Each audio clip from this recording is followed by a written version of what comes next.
Gavin Crawford's sneakers skidded against wet cobblestones as he burst through the evening crowd outside Dominic's restaurant, his 8-year-old voice cracking with terror as he screamed words that made every head turn. "Don't get in your cars!" The boy's chest heaved, his school backpack bouncing against his spine as he ran toward the 4 black SUVs parked in perfect formation along Savannah's historic waterfront. September humidity hung thick in the air, mixing with the scent of jasmine and something darker, Gavin's own fear sweat that had nothing to do with Georgia heat. Chase Holloway emerged from the restaurant's entrance, 6 feet of lethal elegance in a charcoal suit that cost more than most people's monthly rent. His reputation preceded him like a cold front. The man who'd consolidated Savannah's underworld before his 30th birthday, who'd turned his father's brutal empire into something more sophisticated, but no less dangerous. Every conversation in the vicinity died as his ice-blue eyes locked onto the child racing toward his security detail, with the kind of desperation that made Chase's hand instinctively move toward the weapon beneath his jacket. The boy didn't slow down, despite 4 armed men stepping into formation, their bodies creating a human wall between Chase and whatever threat this child represented. Gavin's voice rose higher, more frantic, as he tried to push past security. "There's bombs! Under all of them! I saw the men. They weren't real maintenance workers." His words tumbled out in gasping fragments, terror making him stumble over consonants as tears streaked his dirt-smudged face. Chase raised one hand, a gesture that froze his men mid-motion, their training overridden by a command they'd learned never to question.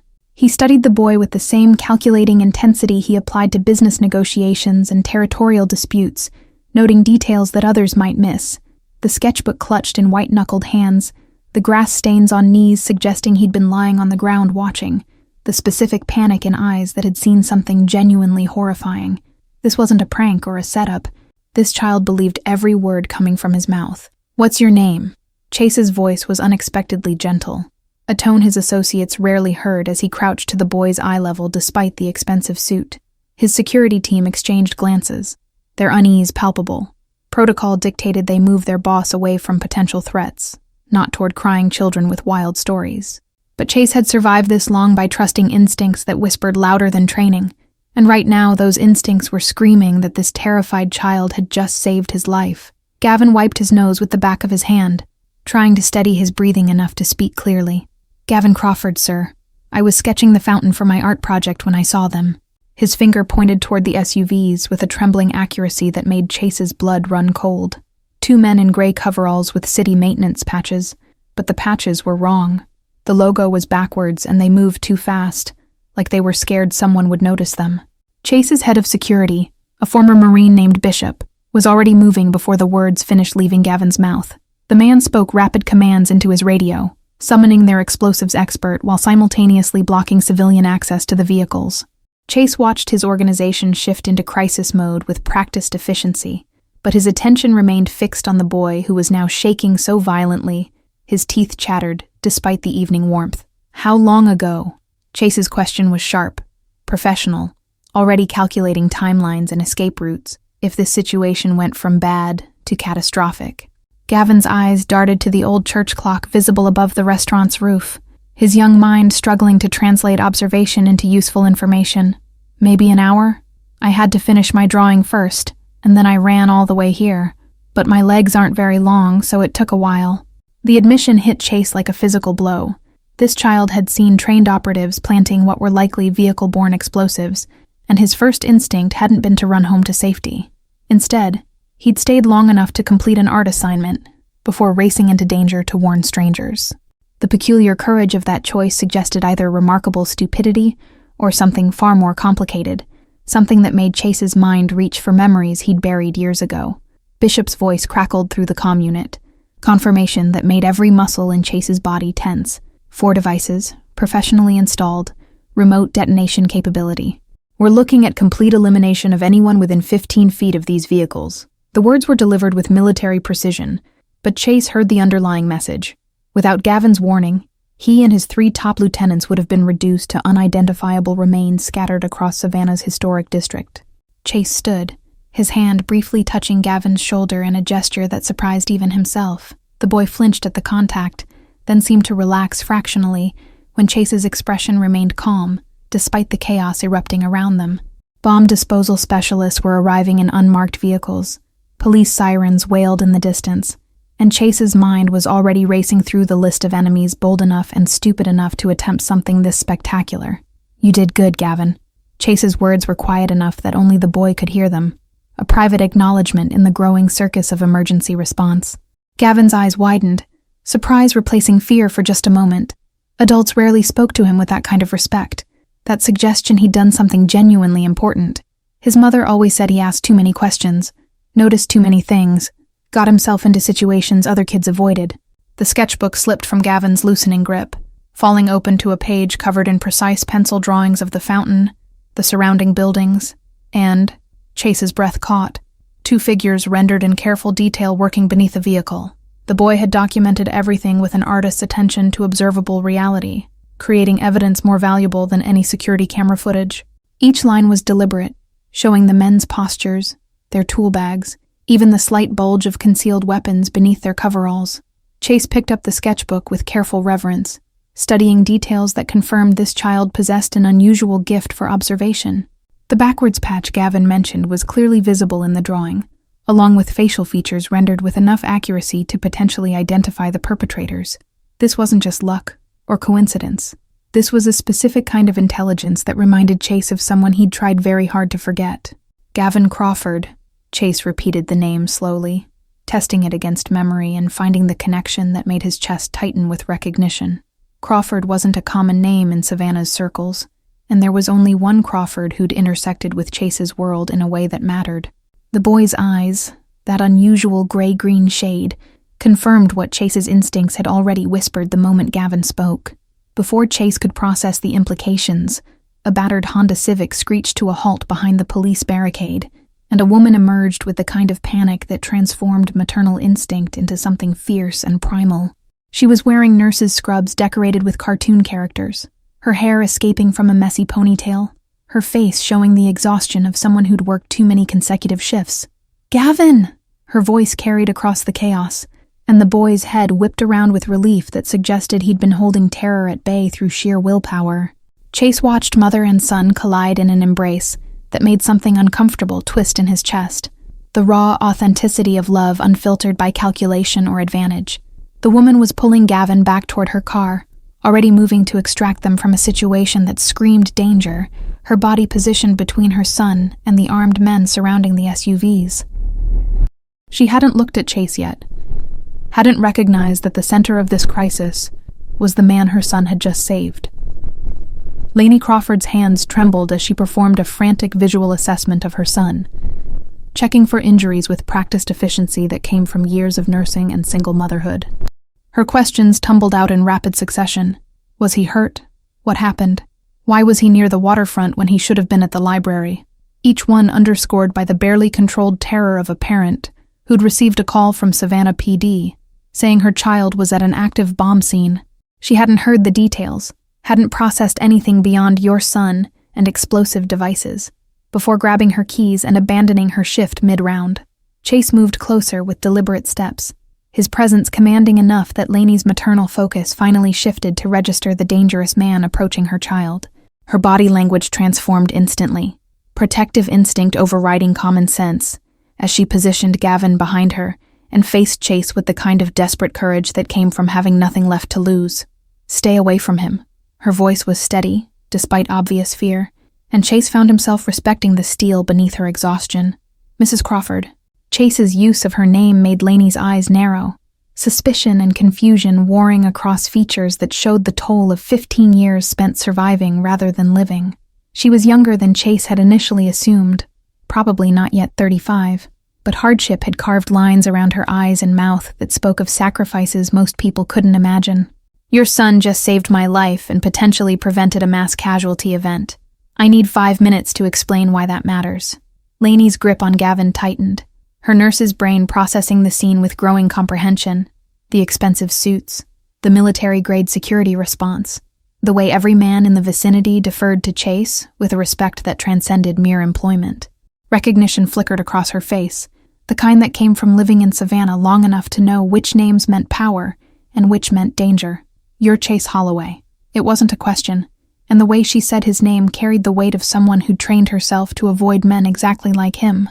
Chase nodded once, acknowledging the reputation that preceded him, while gesturing toward Dominic's entrance. 5 minutes, Mrs. Crawford. Inside, away from the officers who'll want statements, away from people who don't need to hear what I'm about to tell you. His tone left no room for argument, but somehow avoided outright command, walking the line between request and expectation with practiced ease.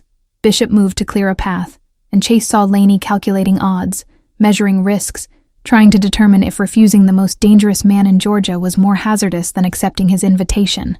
"Mom, he was nice to me." Gavin's whisper was probably meant to be private, but Chase's hearing had been sharpened by years of surviving rooms where a missed word could mean death. The boy's assessment was devastating in its simplicity. Kindness from a stranger had become noteworthy enough to mention, suggesting Gavin's world contained too few people who treated him with basic decency. Laney's expression crumbled slightly at her son's words, and Chase recognized the moment her resistance broke.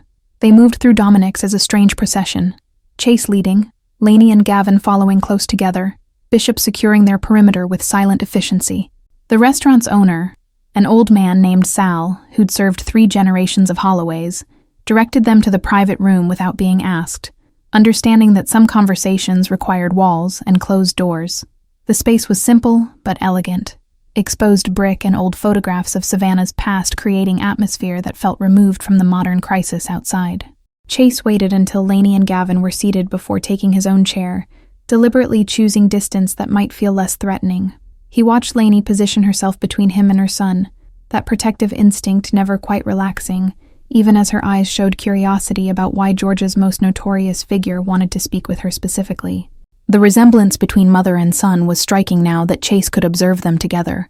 Same stubborn chin, same unusual eye color, same tendency to notice details others missed. 15 years ago, a police detective named Rico Crawford saved my life. Chase delivered the words without preamble, watching Laney's face drain of color, as the name she'd probably trained herself not to speak hit like a physical blow. Gavin looked between them with confusion, not yet understanding why his mother's breath had caught, or why tears were suddenly threatening to spill down her cheeks. The official story said he was corrupt, that he died during a botched deal he'd arranged with my father's organization. Laney's voice came out hoarse, damaged by years of believing a lie that had poisoned her son's childhood. They said Rico helped criminals, that he died because he was dirty. The words were automatic, rehearsed, the explanation she'd given Gavin every time he'd asked about the father who existed only in photographs and whispered rumors. Chase could see the hope and terror warring in her expression, hope that maybe the narrative she'd been fed was false, terror of reopening wounds that had barely scarred over. Chase pulled a slim folder from his jacket's inner pocket, documents he'd kept for years, because some debts demanded acknowledgement, even when the creditor was dead. Rico was deep undercover, so deep that only 3 people knew his real assignment: his captain, the FBI liaison, and me. He slid the folder across the table, watching Laney's shaking hands open it to reveal classified files that should have been destroyed. He was investigating corruption in the department, dirty cops selling protection to my father's enemies. He broke cover to save me because the setup was orchestrated by the same officers he'd been tracking. The photographs inside showed a younger Chase, barely 17, surrounded by men with weapons, while Rico Crawford shouted warnings that had arrived seconds before bullets flew. Laney's fingers traced the images with reverence, seeing her husband's face free of the shame she'd been told defined his final moments. Gavin leaned closer, hungry for any glimpse of the father he'd been taught to never mention, the ghost that haunted their apartment in questions he'd learned not to ask. The officers who set up that meeting killed Rico and framed him as punishment for getting too close to their operation. Chase's voice hardened, remembering that night. The chaos, the blood, Rico's body covering his until backup arrived and turned a rescue into a cover-up. My father used his resources to expose them eventually, but by then the official narrative was set. The department couldn't admit they'd killed their own without revealing the extent of corruption, so Rico's file remained tainted. Laney's tears fell silently, grief and rage and relief mixing into something that transformed her exhausted features.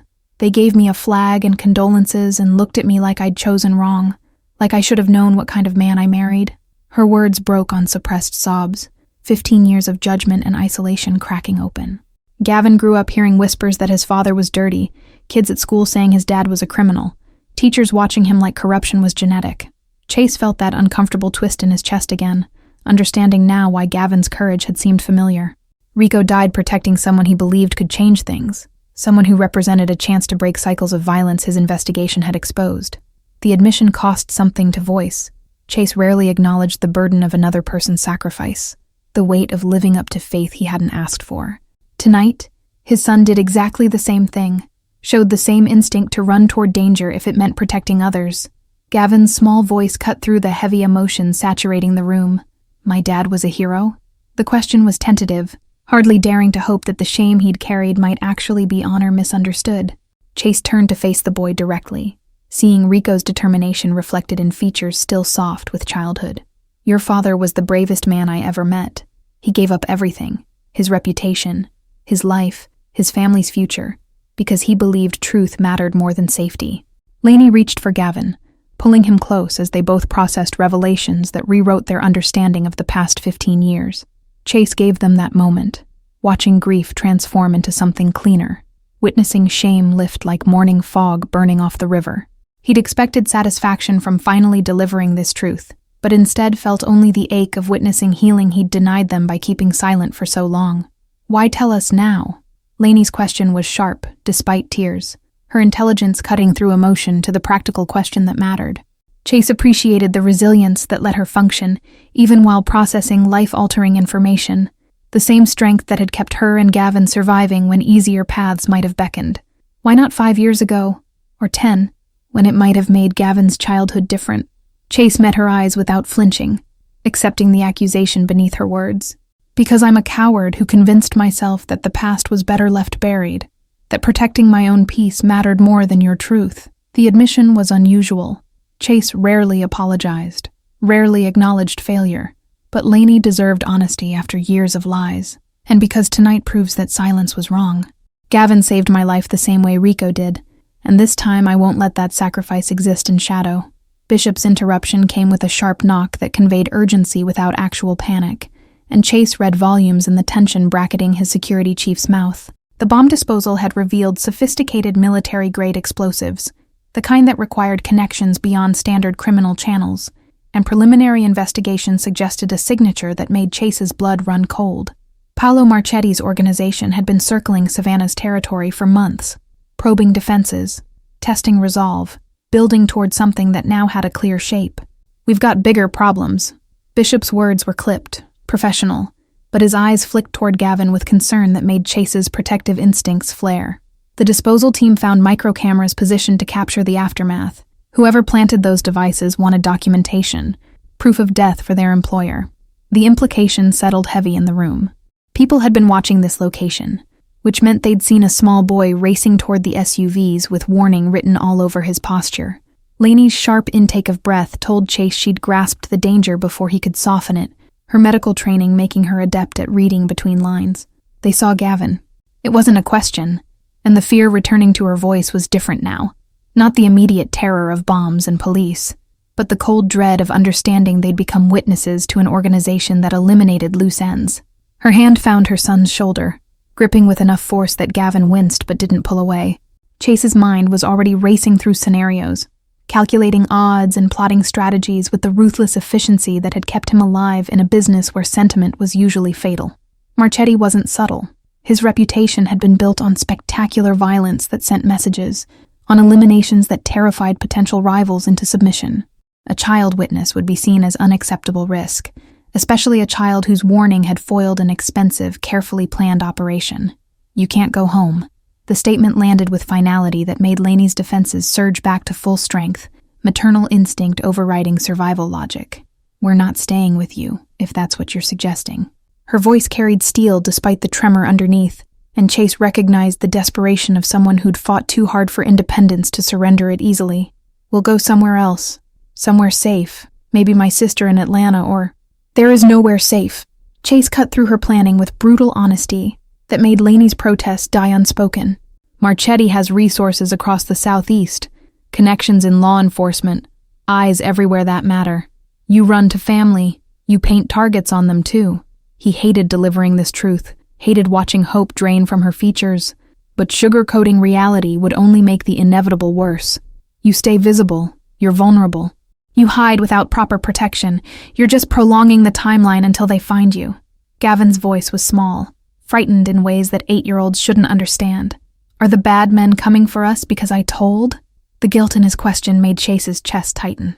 This child was already blaming himself for consequences that should never touch his world. Lainey pulled him closer, her own fear momentarily forgotten in the face of her son's distress, and Chase saw the exact moment she realized they had no good options. The bad men are coming because they're cowards who hurt people to feel powerful. Chase directed his words to Gavin, but meant them for Lainey too, establishing the moral framework that would govern what came next. You did exactly what you should have done, what your father would have done.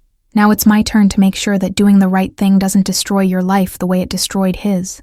Lainey studied Chase with new intensity, measuring the man behind the reputation, trying to determine if trusting Georgia's most dangerous figure was actually less risky than facing Marchetti's organization alone.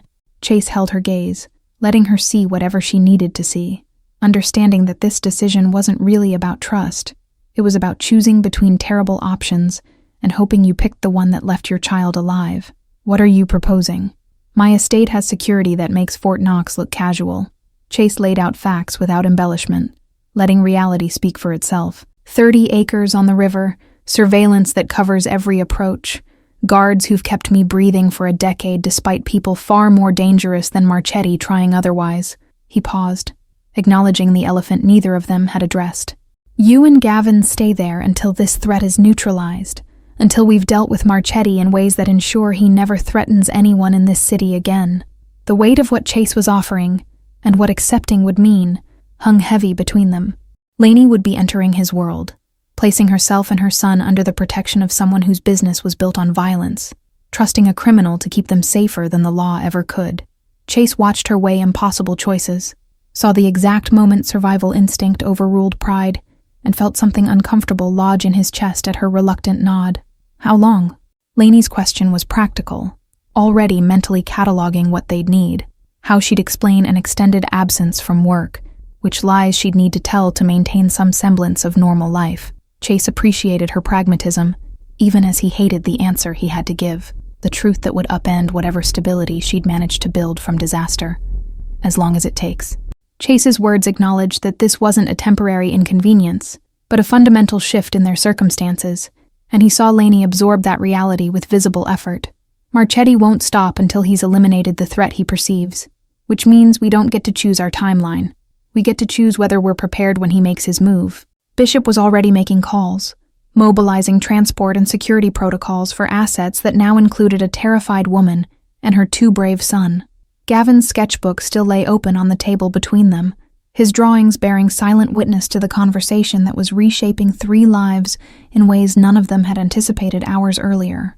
Chase glanced at the careful renderings again, seeing not just evidence but testament to a child's particular way of seeing the world, the attention to detail, the commitment to accuracy, the instinct to document rather than simply observe. Rico's son had inherited his father's gifts, and Chase was determined that this time the Crawford family wouldn't pay for those gifts with everything they had.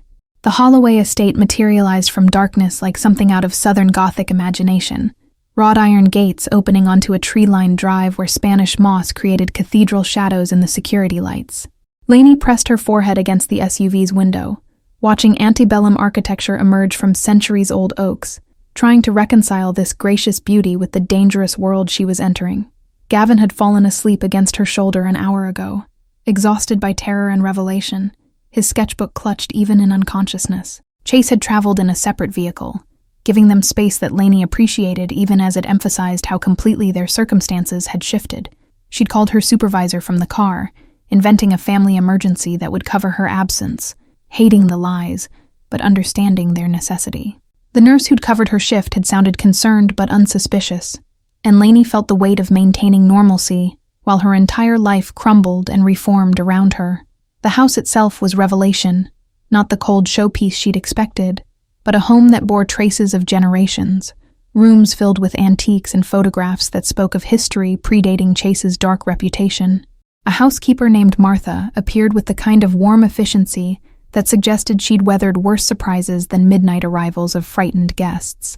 She showed them to connected rooms on the second floor, spaces decorated with understated elegance that made Lainey's modest apartment feel even more threadbare in memory.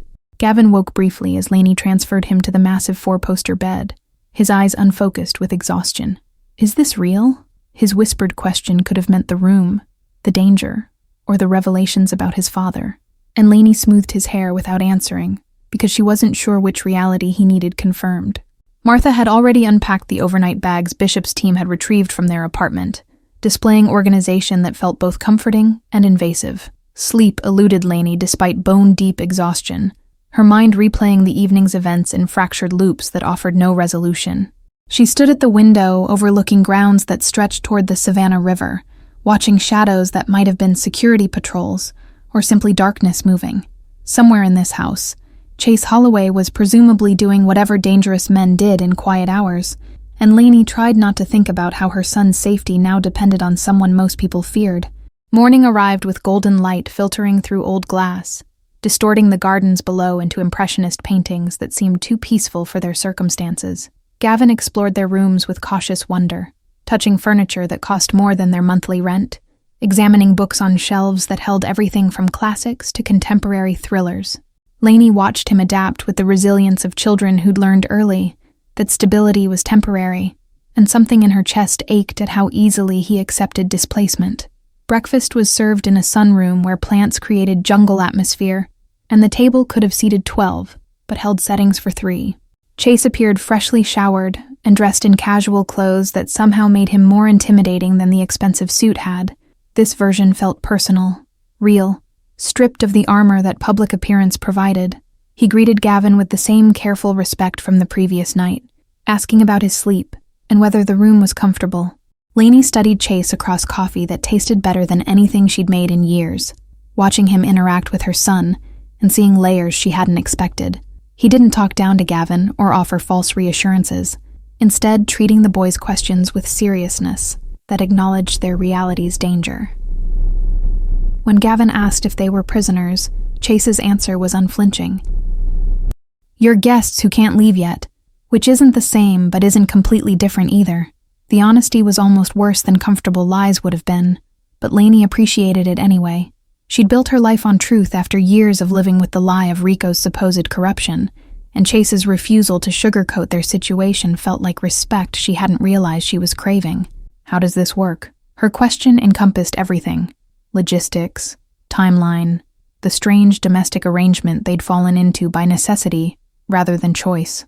Chase set down his coffee with deliberate care, and Lainey recognized the gesture as preparation for difficult truth. "I have people investigating Marchetti's operation, tracking his resources and identifying vulnerabilities we can exploit." The casual mention of exploitation sent shivers down Lainey's spine, reminding her that the man offering hospitality was also capable of violence she probably couldn't imagine. That investigation takes time, requires patience and precision to ensure we don't miss anything that could circle back later. Bishop entered with tablet displaying surveillance footage, evidence that Chase's world continued operating even during breakfast's civilized pause. Lainey caught glimpses of serious men reviewing documents, phone conversations conducted in careful code, the machinery of Chase's organization working problems she'd only contributed to by accepting his protection. Gavin watched everything with artist's attention, absorbing details that would probably appear in future sketches. "Your apartment was visited last night." Chase delivered the news without preamble, nodding toward the tablet where grainy footage showed 2 men picking the lock on Lainey's door with professional efficiency. Her breath caught watching them search her home, rifling through drawers and closets with methodical thoroughness that spoke to training and purpose. They'd found Gavin's other sketchbooks, photographed every page before leaving everything slightly disturbed, a message that they knew where the Crawfords lived and could return whenever convenient. Gavin's hand found Lainey's under the table, his grip tight enough to hurt, and she squeezed back with reassurance she didn't feel. The violation of their space made abstract danger concrete, transformed theoretical threat into men who'd touched their belongings and would have found them if they'd been home. Lainey felt her last resistance to accepting Chase's protection crumble, replaced by cold understanding that refusing his help would have meant she and Gavin were already dead. "We recovered the surveillance equipment they planted." Bishop's addition suggested Chase's people had been monitoring Lainey's apartment, which raised questions about how long they'd been watched and by whom. Chase must have read her expression, because he offered explanation without being asked. "I had your building secured after we left Dominic's, anticipated that Marchetti would move fast to gather intelligence." The casual admission of commanding that level of immediate response emphasized power Lainey had only conceptually understood before. Martha reappeared to clear breakfast dishes, her presence somehow making the conversation about home invasion and surveillance feel almost normal, domesticity coexisting with danger in ways Lainey's brain struggled to reconcile. Chase asked Gavin about school, whether there were assignments that needed attention, revealing that he'd already considered practical details beyond immediate survival. The thoughtfulness surprised Lainey, challenged her assumptions about what men in Chase's position cared about beyond territory and profit. "I had your principal notified that Gavin's dealing with a family medical emergency, authorized extended absence without penalty." Chase's words came with paperwork already prepared, documents bearing official signatures that suggested influence reaching into institutions Lainey had thought immune to criminal interference. She should have been horrified by the manipulation, but instead felt grateful that someone was handling logistics her overwhelmed brain couldn't manage. The cognitive dissonance of that gratitude sat uncomfortable in her chest. Gavin's voice was small when he finally spoke, younger than his 8 years. "Can I still draw here?" The question's simplicity cut through complex adult negotiations about safety and strategy, reminding everyone that this terrified child just wanted permission to do the thing that made him feel safe. Chase's expression softened in ways Lainey suspected few people witnessed. Transformation from dangerous to almost gentle. "You can draw whatever you want." Chase stood, gesturing for them to follow as he led them through hallways decorated with art that probably cost more than Lainey's nursing salary for a decade. They arrived at a library that could have existed in a museum, floor-to-ceiling shelves surrounding leather furniture, and windows offering garden views. A large desk sat empty near natural light, and Chase pulled out the chair with invitation clear in the gesture. "This room doesn't get enough use anyway. Might as well have an artist in residence." Days folded into each other with strange rhythm that felt both suspended and accelerating. Time marked by meals in the sunroom, and evening walks through gardens where security shadows maintained invisible perimeter. Lainey found herself adapting to luxury she'd never imagined inhabiting. Rooms that smelled of lemon polish and old money, comfort that felt simultaneously welcoming and alien. Gavin bloomed under attention that had nothing to do with pity or judgment, his sketchbooks filling with renderings of the estate's architecture and the wildlife that treated the grounds as sanctuary. The estate's library became Gavin's sanctuary, floor-to-ceiling shelves holding first editions that Chase allowed the boy to handle with careful supervision that suggested trust rather than restriction. Lainey watched her son discover classic literature through leather-bound volumes that smelled of age and privilege, his questions about stories revealing intelligence that mediocre schools had never properly nurtured. Chase would join them some evenings, reading passages aloud with voice that transformed words into living things, and Lainey recognized these moments as gifts that transcended simple hospitality. She'd catch herself memorizing details, the way lamplight softened Chase's severe features, how Gavin's laughter filled spaces that probably hadn't heard children's joy in decades, the sensation of belonging somewhere that should have felt foreign, but instead felt inevitable. Martha's presence provided buffer that made the domestic arrangement feel less charged, her motherly fussing over Gavin creating normalcy in abnormal circumstances.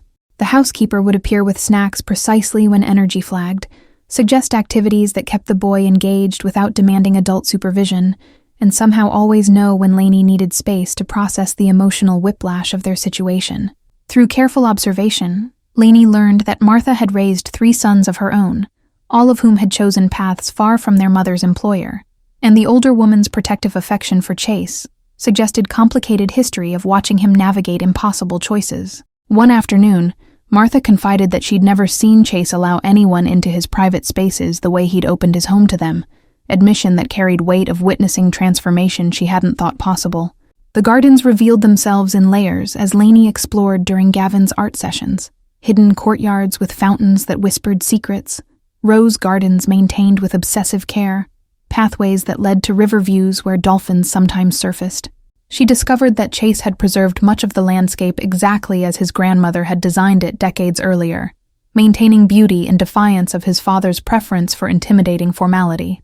Walking these paths felt like exploring Chase's psyche through botanical metaphor, seeing evidence of the man he'd tried to be despite inheritance that demanded brutality.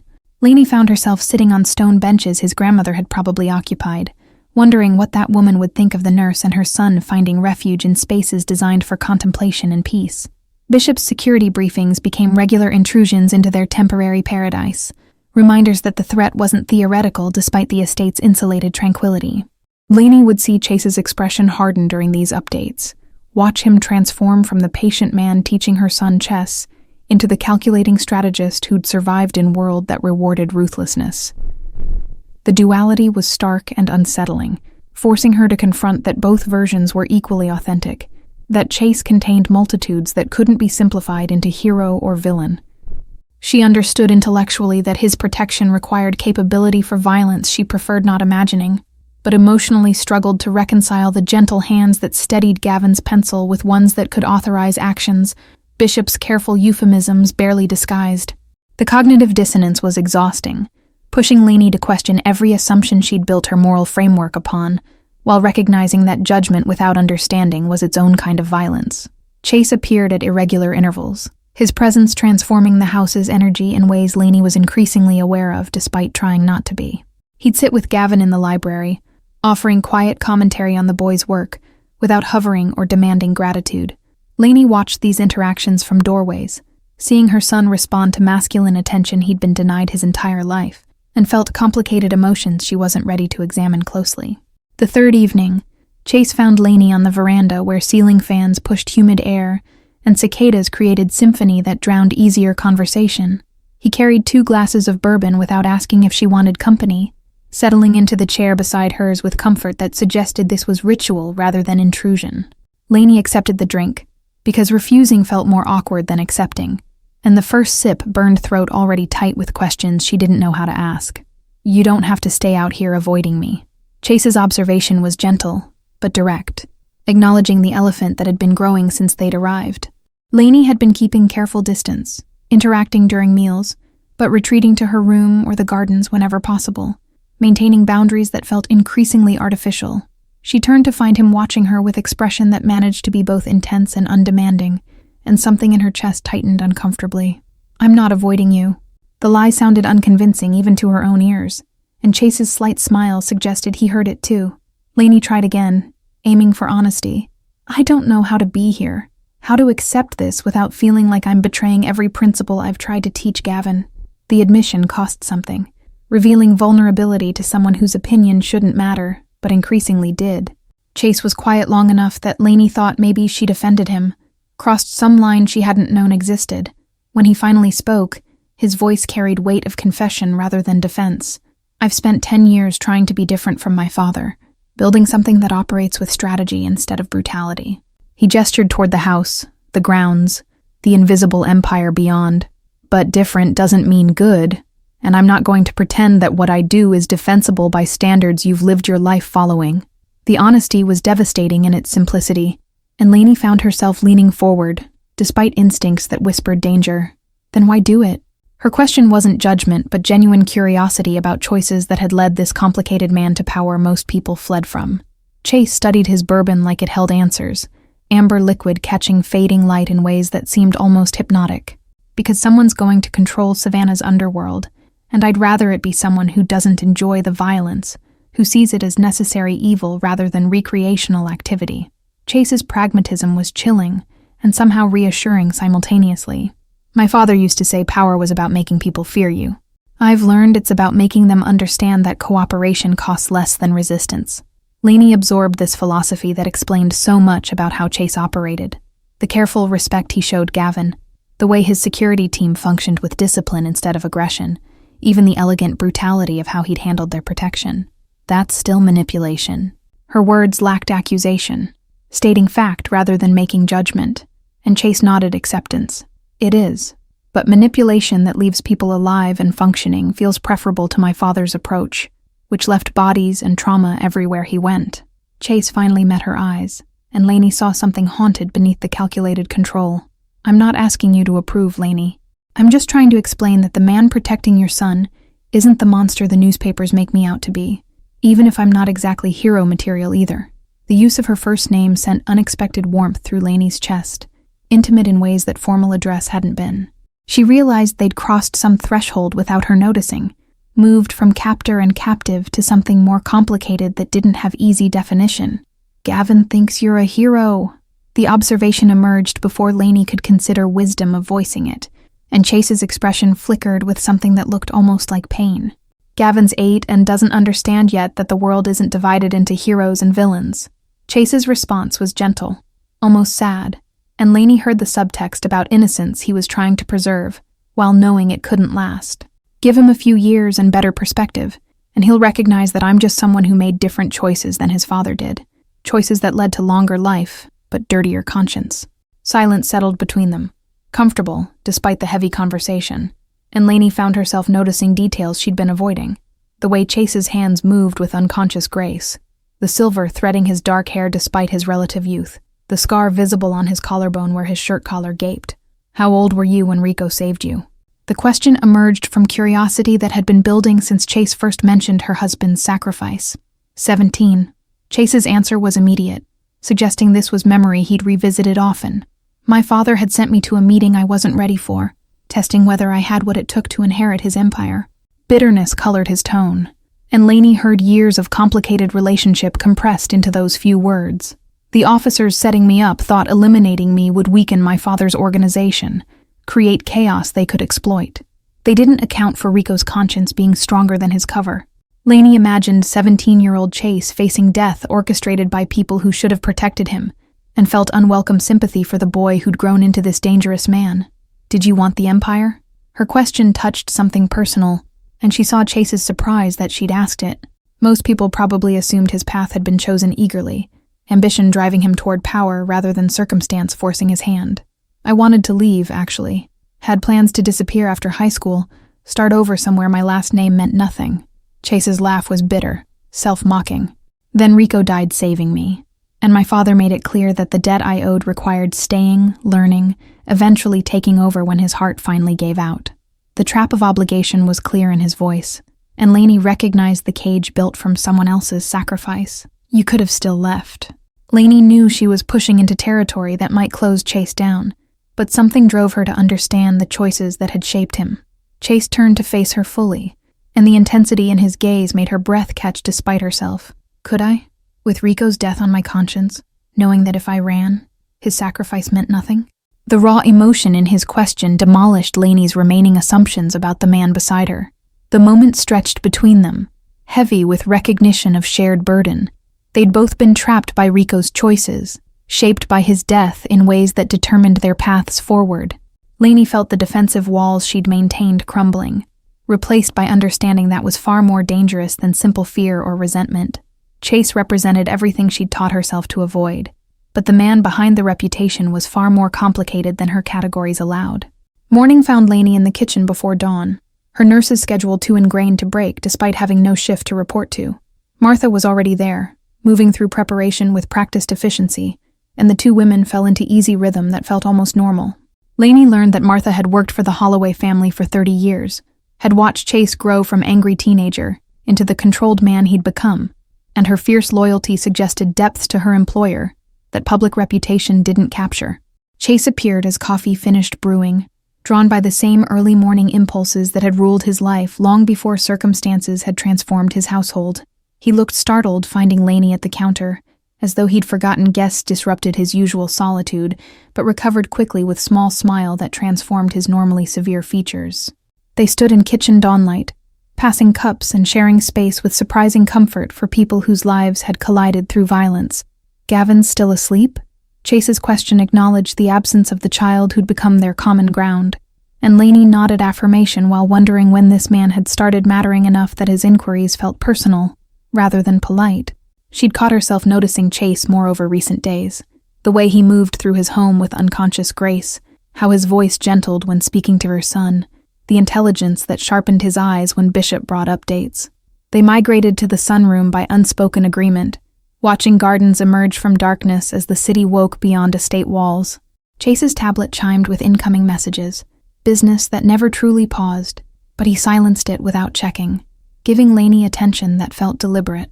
Tell me about nursing. The request surprised her. Personal interest from someone whose world seemed entirely focused on strategy and survival. Lainey found herself describing her work, the ER chaos, the satisfaction of helping people through their worst moments, the exhaustion that came from caring too much in a system designed to extract maximum labor for minimum compensation. Chase listened with focus that suggested genuine interest rather than polite tolerance, asking questions that revealed he'd thought about healthcare systems more than most people in his position. His insights about institutional dysfunction were sharp, informed by perspective that came from operating outside legal structures. "You're good at it." Yeah. Chase's observation wasn't question, but statement. Certainty born from watching how she'd handled Gavin's fear and adapted to their circumstances. Lainey felt warmth at the recognition, validation from unexpected source. "You have the kind of calm competence that probably saves lives regularly, the ability to function when chaos would paralyze most people." The compliment settled warm in Lainey's chest, and she recognized the danger of accepting praise from someone she was trying not to see as more than temporary protector. "It's just training." Her deflection was automatic. Years of downplaying her own capabilities, because claiming them felt like boasting. Chase's expression suggested he saw through the dodge, but respected her need for emotional distance. Gavin's questions about his father intensified, as the photograph Chase had provided found permanent place on the boy's nightstand. Rico's face no longer symbol of shame, but prompt for curiosity about the man who'd shaped him through absence. Lainey found herself sharing memories she'd buried under protective silence. How Rico had wanted to name their son after his grandfather, the ridiculous dance he'd invented to make her laugh during difficult pregnancy, his habit of leaving notes in unexpected places declaring love in handwriting that slanted optimistically right. Chase listened to these stories with attention that suggested he was memorizing details, building portrait of the man whose sacrifice had defined both their trajectories, and Lainey recognized he was honoring Rico by ensuring his son knew him as human rather than martyr. The conversations were painful and healing simultaneously. Excavating grief, Lainey had learned to navigate alone while discovering that sharing burden made it lighter rather than overwhelming. The estate's music room revealed itself during afternoon exploration, grand piano dominating space lined with instruments that ranged from classical to contemporary. Lainey discovered Chase played when she heard Chopin drifting through hallways one evening, following sound to find him absorbed in nocturne that spoke of melancholy and longing in ways words couldn't capture. He didn't stop when she appeared in the doorway, instead nodding invitation to join him in room that felt sacred despite secular purpose, and Lainey settled into chair that had probably hosted generations of listeners. Watching his hands move across keys with precision that matched how he handled everything else in his life, she understood this was where he processed emotions his world demanded he suppress, translating complexity into music that required no justification or explanation. When the piece ended, silence between them held more truth than conversation could have managed. Acknowledgement that they were both people who'd learned to survive by compartmentalizing pain until it became manageable. The threat assessment Bishop delivered midweek suggested Marchetti was becoming increasingly erratic. His organization fracturing under pressure, Chase's investigation had applied to vulnerable points. Lainey overheard enough of the briefing to understand that the endgame was approaching, that decisions were being made about how to neutralize danger permanently in ways that probably violated multiple laws she'd spent her life respecting. She waited until Bishop left before confronting Chase in his study, demanding honesty about what was coming, and whether she needed to prepare Gavin for possibility that their protector might not survive the resolution. Chase's answer was characteristically direct.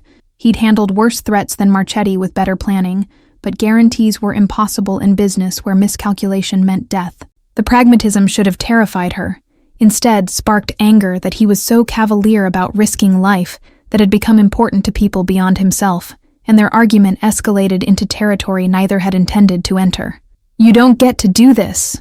Lainey's accusation was sharp, frustration boiling over into words that couldn't be retrieved. "You don't get to make Gavin care about you. Make me—" She stopped before finishing the sentence, unwilling to voice feelings that felt too raw and new to expose. Chase stood from his desk with expression that suggested he was done maintaining careful distance, crossing to her with intent that made her breath catch even through anger. "Make you what?" His question demanded honesty she was terrified to offer, but his proximity and the intensity in his gaze stripped away defenses she'd maintained. "Make me imagine futures where you exist beyond the crisis that threw us together, where Gavin has the father figure he's never had, where I don't have to face everything alone anymore."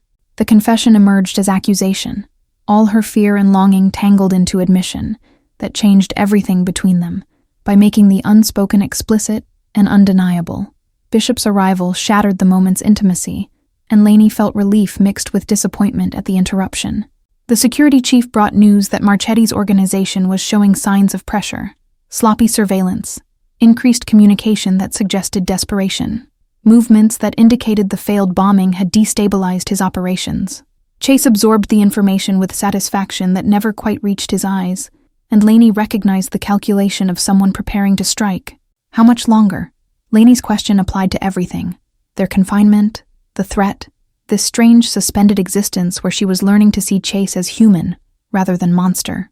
Chase exchanged glances with Bishop, some silent communication passing between them before he turned back to Laney with expression that mixed hope and caution. Days, maybe a week. Chase's timeline was shorter than Laney had expected, and part of her felt relief at approaching resolution. Another part, smaller, more dangerous, felt something that might have been regret at the thought of leaving this estate and returning to the life that waited beyond its protected boundaries. Marchetti's making mistakes, getting reckless, which means he'll create an opening we can exploit to end this permanently.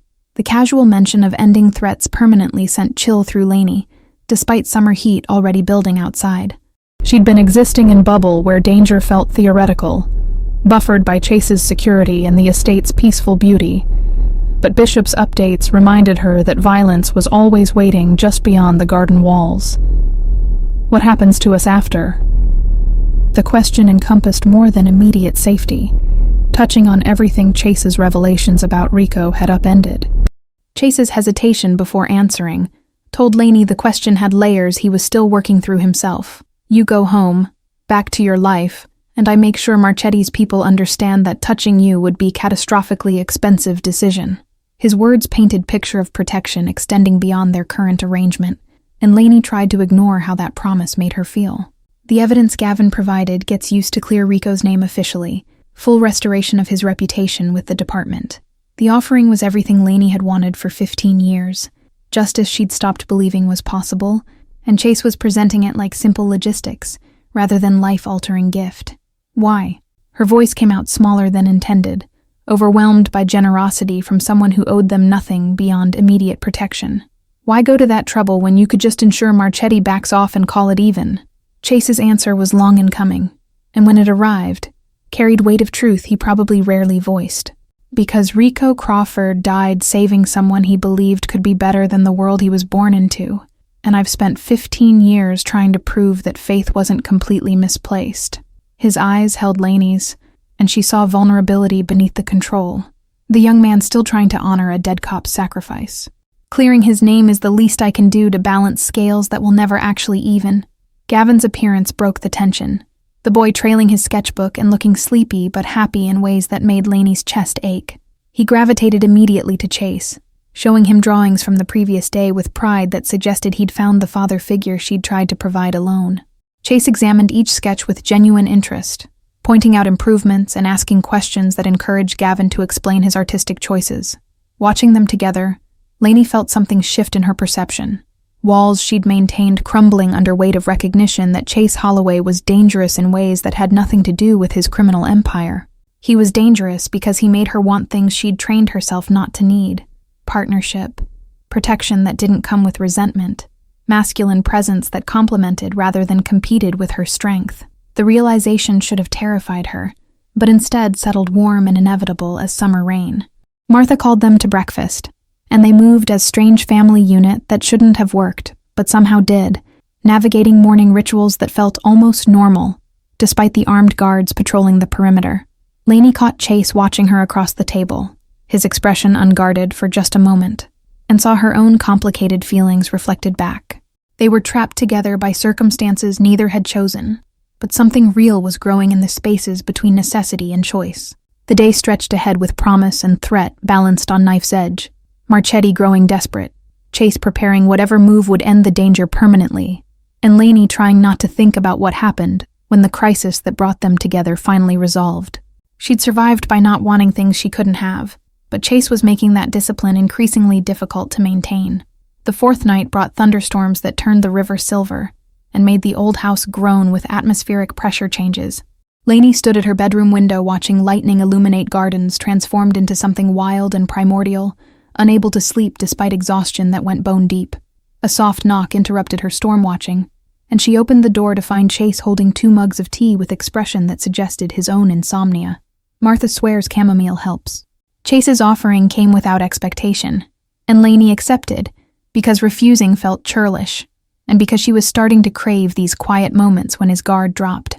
They sat in the hallway's window seat, storm sounds creating privacy from the sleeping house, and Lainey noticed how Chase's usual tension eased slightly in the darkness. Neither spoke for long minutes, comfortable with silence in ways that felt remarkable given how recently they'd been strangers. "Gavin asked me today if you were going to be his new father." Chase's words landed with careful weight, and Lainey's breath caught at the implications her son had apparently voiced openly. She felt heat rise in her cheeks, embarrassment mixing with something more complicated that she wasn't ready to name. Chase continued before she could formulate response. "I told him that wasn't how things worked, that families were more complex than replacement parts." Lainey appreciated the gentle deflection, even as she wondered what Chase actually thought about the question. He's never had a father figure who stuck around long enough to matter. Her admission revealed more than intended about their isolated life, the string of her mother's boyfriends who'd treated Gavin like inconvenience, her own deliberate choice to avoid relationships that might disappoint her son again. "I should have expected he'd get attached to the first man who treats him like he's worth attention."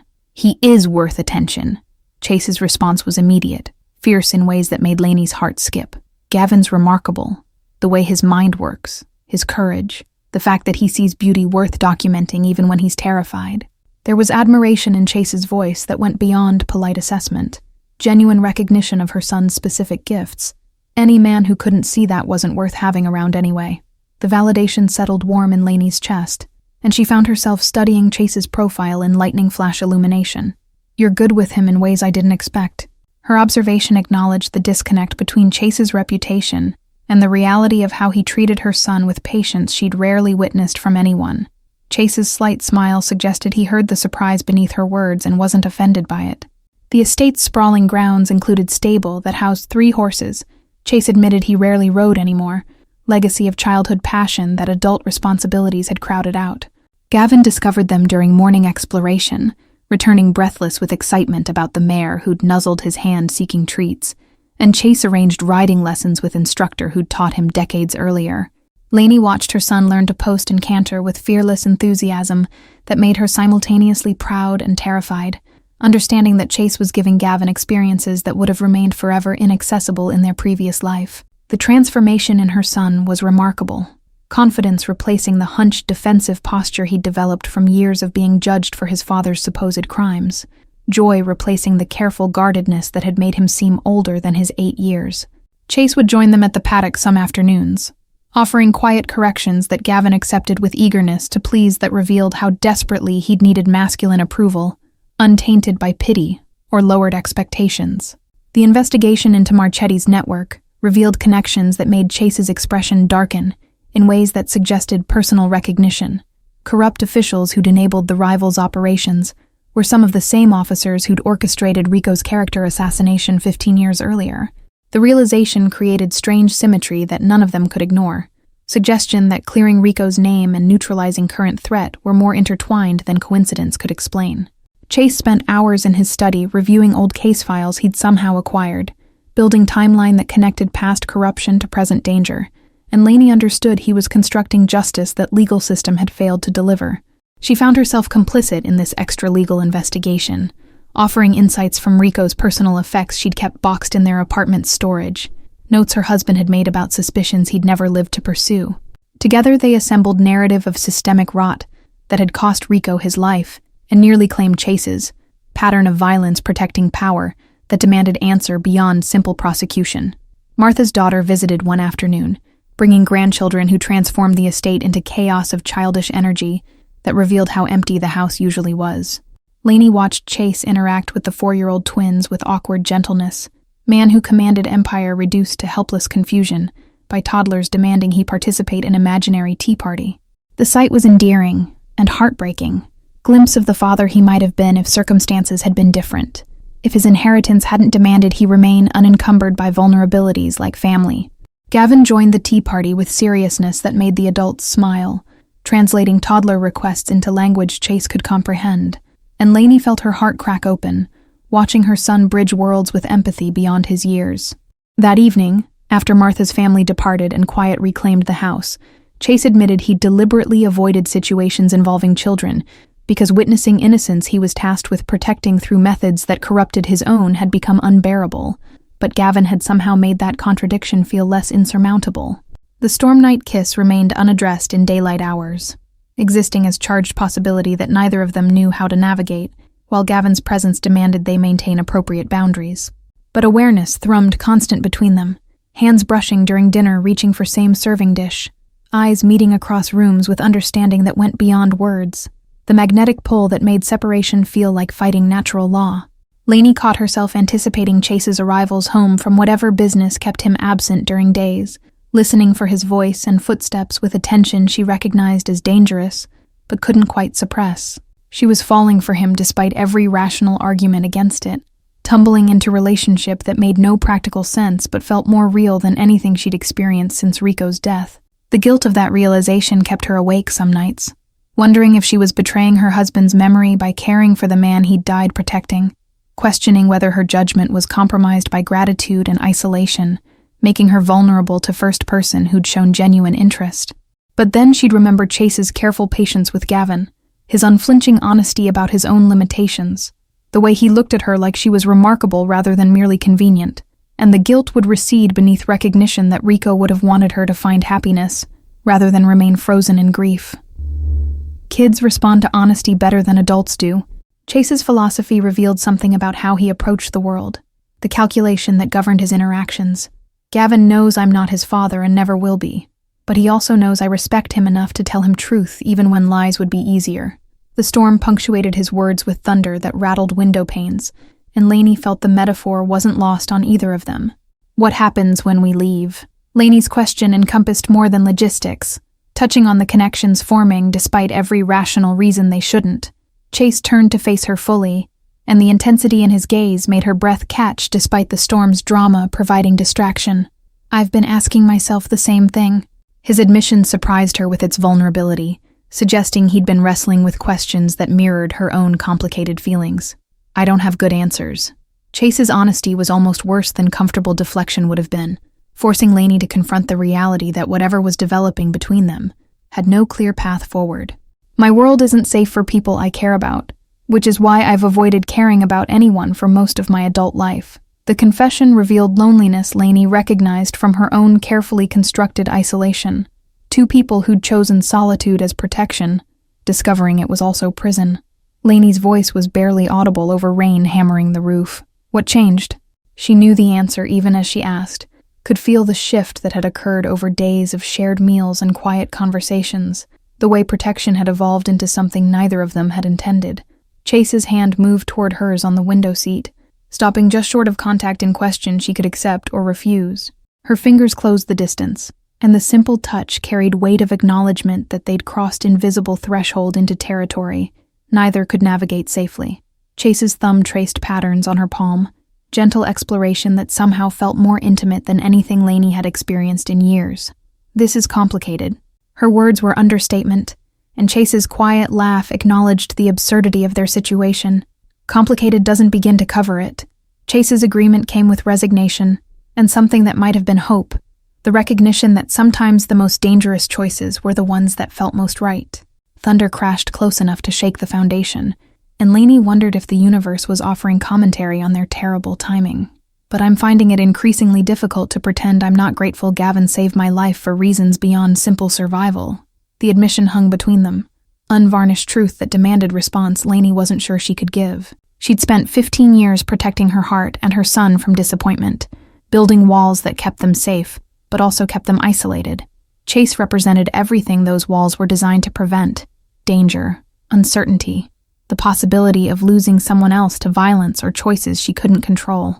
Yet looking at him in stormlight, she felt those carefully constructed defenses crumbling. I'm scared. Lainey's confession emerged before she could reconsider its wisdom.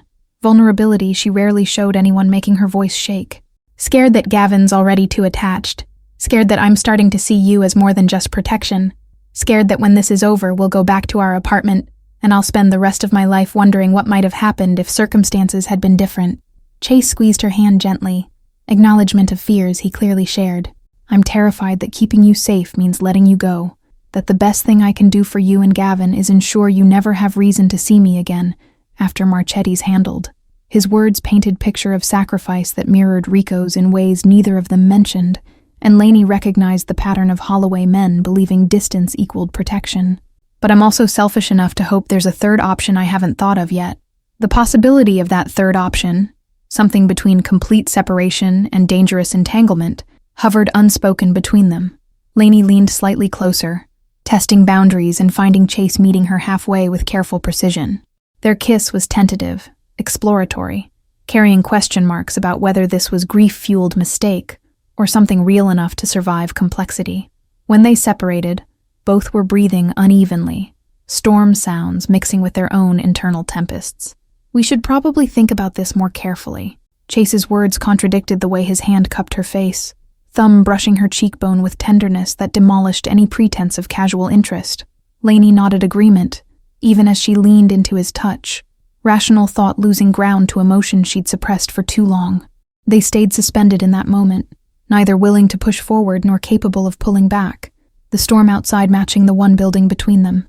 Morning would bring complications they'd have to address, questions about what this meant and whether acting on attraction was spectacularly foolish given their circumstances. But for now, in darkness broken only by lightning and the awareness that time was running out on their forced proximity, Lainey let herself have this, the simple human connection she'd denied herself for years, offered by the most complicated man she'd ever met. Bishop's urgent summons came 3 days later, pulling Chase from breakfast where he'd been teaching Gavin chess with patience that made Lainey's heart ache. The security chief's expression carried news that transformed the morning's domestic peace into sharp reminder of why they were really here. Marchetti had made his anticipated mistake, moving resources in pattern that exposed his entire operations structure to people who'd been waiting for exactly this opening. Chase excused himself with apology to Gavin and glanced toward Lainey that conveyed both reassurance and warning. She watched him shift into the version of himself that ran an empire, shoulders straightening with authority that reminded her who he was, beyond the man who'd kissed her during thunderstorms. The transformation was complete and slightly terrifying, stripping away the gentleness she'd been seeing to reveal the steel beneath. The house filled with controlled urgency as Chase's organization mobilized, men arriving for meetings conducted behind closed doors with security that suggested the information being discussed was explosive. Lainey kept Gavin occupied in the library, but she felt the tension radiating through walls, the sense that events were reaching climax that would determine whether they were finally safe or if protection had only delayed inevitable violence. Chase found them as afternoon sun slanted through library windows, his expression carefully neutral in ways that made Lainey's stomach clench. "It's done." 2 words that carried weight of resolution, and Lainey searched his face for signs of what done actually meant. Chase crouched to Gavin's level with the respect he'd shown from the beginning.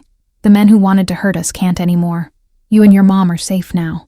Gavin's response was immediate, throwing small arms around Chase's neck with trust that made Lainey's eyes burn. "Thank you for protecting us." The boy's gratitude was pure, uncomplicated by adult understanding of what protection had probably required, and Chase held him briefly before gently extracting himself. His eyes met Lainey's over her son's head, and she saw the shadow there, the cost of ensuring their safety in ways she probably didn't want detailed. "Marchetti?"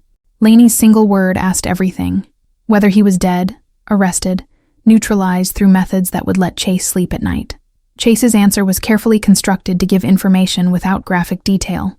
In federal custody along with most of his organization, facing charges that ensure he'll never be anyone's problem again. The passive construction hid Chase's role in orchestrating that custody, but Lainey heard the unspoken mechanics beneath. Federal agents had apparently been investigating Marchetti for months, building cases that needed just one more piece to become prosecutable. Chase had provided that piece. Evidence gathered through means Lainey suspected weren't entirely legal, but were effective enough that authorities had accepted the gift. Gavin's sketches of the men planting explosives had been particularly valuable, artist's detail providing identifications that led to confessions that toppled Marchetti's entire network. "So we can go home?" Gavin's question held complicated mixture of relief and disappointment, and Lainey recognized her own ambivalence reflected in her son's voice. They'd been here barely 2 weeks, but the estate had become temporary sanctuary that felt more like home than their apartment ever had. Chase's expression suggested he heard the reluctance too, and something flickered across his features before control reasserted itself. "You can go home." Chase confirmed what they'd known was always temporary, the arrangement that had only ever been about survival rather than permanence. But I'd like to discuss something first if you're willing. His attention shifted to Lainey with intensity that made her pulse quicken, and she nodded permission for conversation she suspected would complicate everything further. Martha took Gavin to the kitchen for cookies that were clearly strategic distraction, leaving Chase and Lainey alone in library that had witnessed her son's artistic explosion over recent days. Chase moved to the window, his back to her initially as though he needed distance to voice what came next. I've arranged for Rico's full reinstatement to the department's honor roll, complete exoneration with pension payments backdated to your family. The announcement was delivered matter-of-factly, but Lainey heard the significance beneath casual tone. The financial implications alone were staggering. 15 years of pension payments would transform their economic reality, eliminate the paycheck-to-paycheck existence that had defined Lainey's adult life. But more than money, it was justice finally served. Rico's name cleared publicly, in ways that would reshape how Gavin understood his father's legacy. How? Lainey's voice cracked on the single syllable, overwhelmed by gift that exceeded anything she'd imagined possible. I provided evidence that department corruption went deeper than anyone publicly acknowledged, tied it to current investigations in ways that made restoring Rico's reputation politically necessary. Chase's explanation was clinical, hiding the effort that revelation had probably required. There'll be a ceremony next month, posthumous Medal of Valor, full restoration of his record. Gavin will be able to grow up knowing his father died a hero.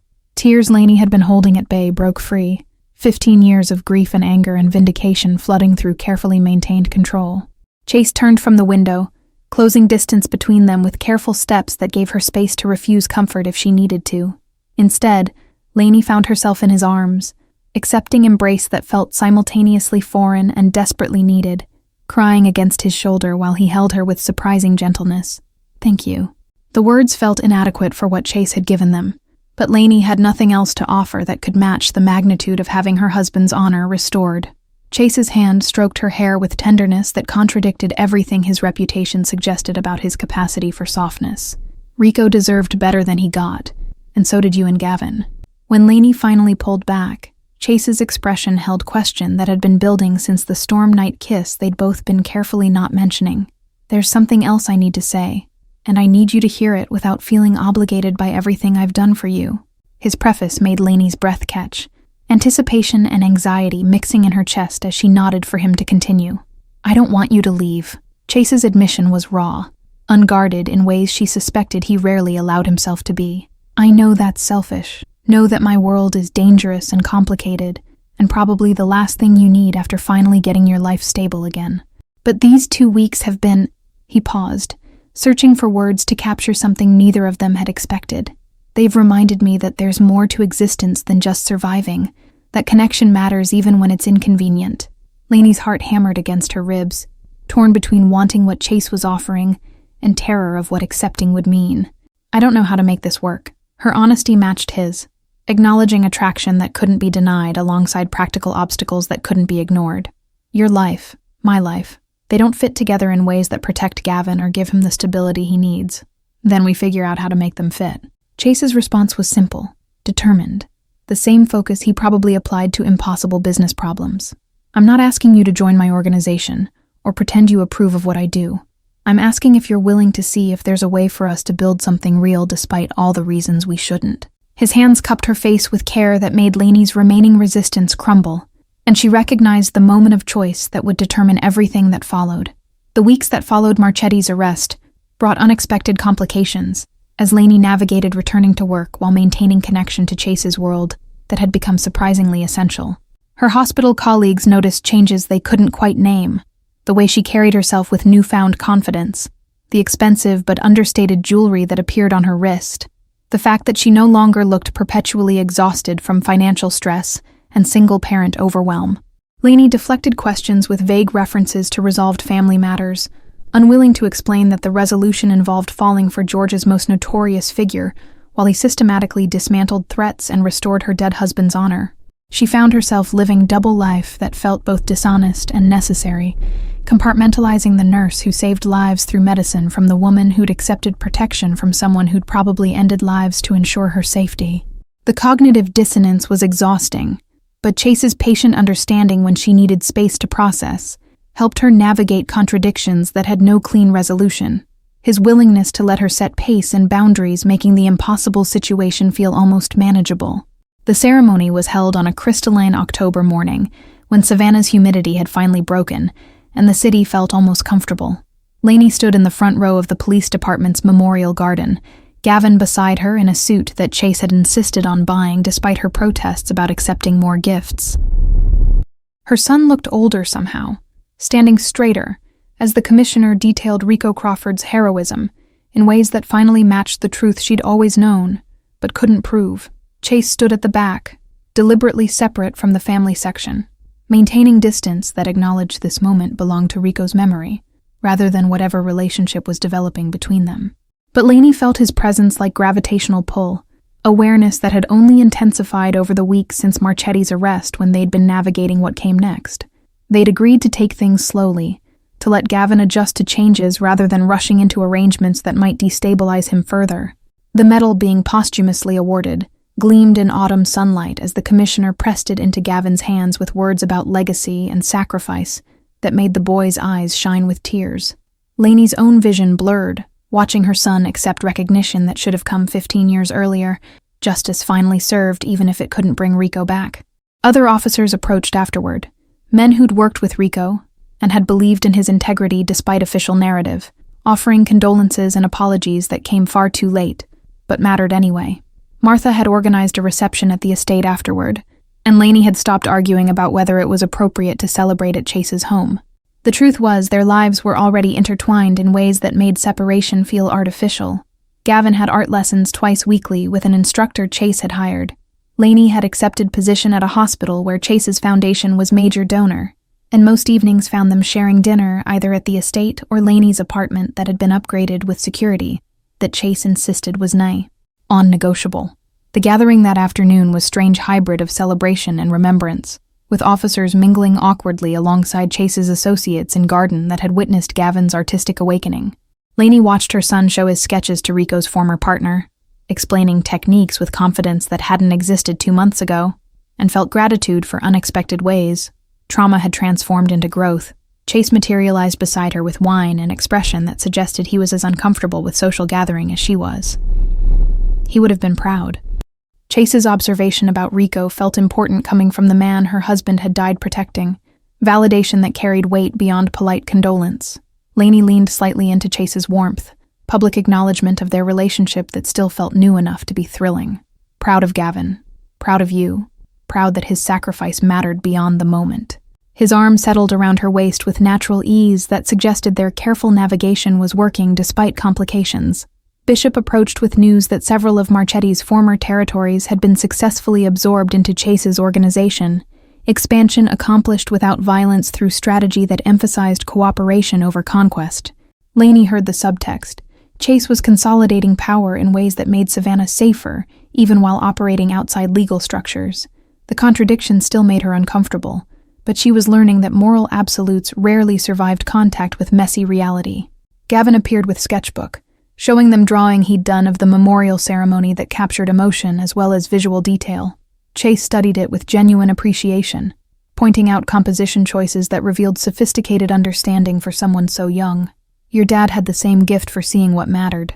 Chase's comparison made Gavin beam, connection to father he'd never known providing anchor he'd desperately needed. Are you going to marry my mom?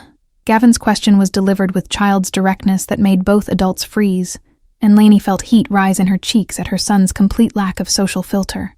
Chase recovered first, crouching to Gavin's eye level with seriousness that acknowledged the question deserved real answer rather than deflection. That's something your mom and I need to figure out together, and it'll take time because it's complicated. Chase's response was honest without being dismissive, treating Gavin's concern with respect while maintaining appropriate boundaries. But I can tell you that I care about both of you very much, and I'm not going anywhere unless your mom decides she wants me to. The promise was directed at Gavin, but meant for Lainey too, and she felt emotion tighten her throat at commitment being offered, despite all the reasons it was impractical. Gavin seemed satisfied with the answer, returning to show his sketches to other guests with energy that suggested the weight he'd carried about his father's supposed corruption had finally lifted. Lainey and Chase stood together, watching the party unfold. Strange collection of people from incompatible worlds, finding common ground in celebration of one boy's courage and his father's sacrifice. "This is surreal." Lainey's observation made Chase laugh quietly, and she felt the rumble through his chest where she leaned against him. "Most of my life is surreal." Chase's response encompassed everything: the violence he managed, the power he wielded, the fact that he was standing in his garden surrounded by cops who probably suspected what he was, but couldn't prove anything. But this particular version of surreal is better than most alternatives I've experienced. His honesty about finding happiness in unexpected circumstances matched Lainey's own slowly forming acceptance that sometimes the right choice didn't look like what you'd imagined. Weeks became months as they built relationship that defied easy categorization. Chase maintained his empire with efficiency that kept violence mostly theoretical. Lainey continued nursing while gradually accepting that her partner's resources could ease struggles she'd normalized. Gavin thrived with stability he'd never had, splitting time between apartment and estate, an arrangement that felt increasingly like actual family rather than protective custody with benefits. Christmas brought first real test when Lainey's sister visited and had to be told simplified version of how they'd met. Explanation that elided bombs and criminal organizations in favor of vague story about Chase helping during emergency. The lies sat uncomfortable on Lainey's tongue. Reminder that Chase's world would always require careful navigation of truth. But watching him help Gavin build model airplane on Christmas morning, patient with mistakes and generous with praise, she recognized that the man mattered more than the mythology surrounding him. Rico's photograph held place of honor in their home now, displayed alongside Gavin's sketch of the memorial ceremony, dual reminder of sacrifice and redemption that had brought them all together. Lainey sometimes caught Chase studying the image with expression she couldn't quite read, and she wondered if he was measuring himself against the man who'd believed he could be better than his inheritance suggested. She hoped he recognized that he'd already proven Rico's faith justified, that the family he'd protected was also healing wounds he'd carried. Spring arrived with azaleas blooming across Savannah, and decision that Lainey had been avoiding finally demanding resolution. Chase had asked again about marriage, more seriously this time, offering partnership that acknowledged her need for independence, while promising support she'd never had. Gavin campaigned enthusiastically for acceptance, his lobbying efforts including carefully documented pros and cons list that showed Chase's influence on his analytical thinking. Lainey said yes on evening when sunset turned the river gold, and the future felt possible despite unlikely circumstances. The wedding was small, held in the estate's garden, where Gavin had first found refuge and grown into himself. Officers who'd worked with Rico attended alongside Chase's organization, strange coalition united by respect for second chances and belief that love found in darkness was worth celebrating. Bishop stood as Chase's best man, and Lainey's sister managed to get through ceremony without asking too many questions about the armed security. Gavin served as ring-bearer with solemnity that suggested he understood the significance of promises being made. Standing before gathered witnesses, Lainey felt the weight of unlikely journey from that first night, when her terrified son had saved a dangerous man's life. She'd expected protection, received that and so much more. Justice for Rico, stability for Gavin, partnership that challenged her assumptions about what was possible when you stopped letting fear make all your decisions. Chase's vows acknowledged complexity honestly, promising not perfection, but commitment to building life together despite obstacles. She offered the same, accepting that love didn't require moral simplicity, only mutual respect and willingness to keep choosing each other. The reception stretched into evening, music and laughter filling gardens that had witnessed their evolution from strangers to family. Gavin showed off his latest sketches, a series depicting their story from that first desperate warning to this moment of celebration, visual narrative of how courage could reshape everything. Chase and Lainey danced while their son watched with satisfaction, suggesting he felt personally responsible for orchestrating their happiness, and neither corrected him because in ways that mattered, he was. Thank you all for following this story.